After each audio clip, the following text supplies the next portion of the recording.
Thiruvananthapuram medical college അപൂർവങ്ങളിൽ അപൂർവമായിട്ടുള്ള ഒരു നേട്ടം കൈവരിച്ചിരിക്കുകയാണ്.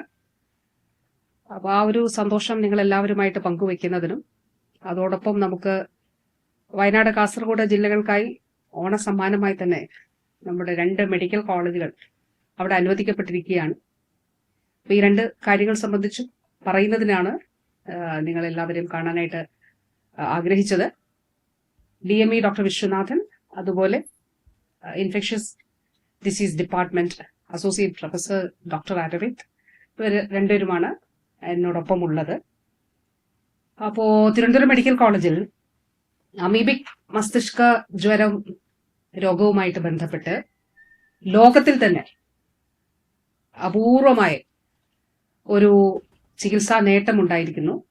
അമീബയും ഫംഗസും ഒരേ സമയം ബ്രെയിനെ ബാധിച്ച 17 വയസ്സുകാരനായിട്ടുള്ള ഒരാൾ 3 മാസത്തെ തിരുവനന്തപുരം മെഡിക്കൽ കോളേജിലെ ചികിത്സയ്ക്ക് ശേഷം പൂർണ്ണമായി സുഖമായി സാധാരണ ജീവിതത്തിലേക്ക് തിരിച്ചു വന്നിരിക്കുകയാണ്. ഇതിന്റെ സവിശേഷത, ലോകത്ത് കുറച്ച് ആളുകൾക്ക് അമീബയും ഫംഗസും ഒരേ സമയം അല്ലെങ്കിൽ ഒരുപോലെ തന്നെ ബ്രെയിനെ ബാധിച്ച കേസുകൾ ഉണ്ടായിട്ടുണ്ട്.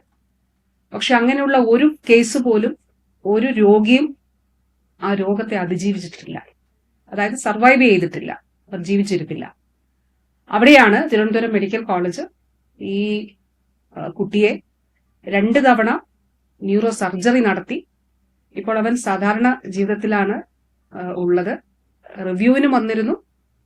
ആദ്യത്തെ 3 ആഴ്ച ആലപ്പുഴ മെഡിക്കൽ കോളേജിലായിരുന്നു. ആലപ്പുഴ മെഡിക്കൽ കോളേജിൽ ഇപ്പൊ തൊട്ടടുത്തുള്ള ഒരു കുളത്തിൽ കുളിച്ചതാണ്.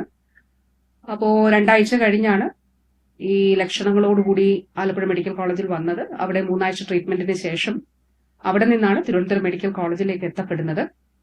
അപ്പൊ തീർച്ചയായിട്ടും ഈ അവസരത്തിൽ തിരുവനന്തപുരം മെഡിക്കൽ കോളേജിനെ പ്രത്യേകമായിട്ട് അഭിനന്ദിക്കുകയാണ്.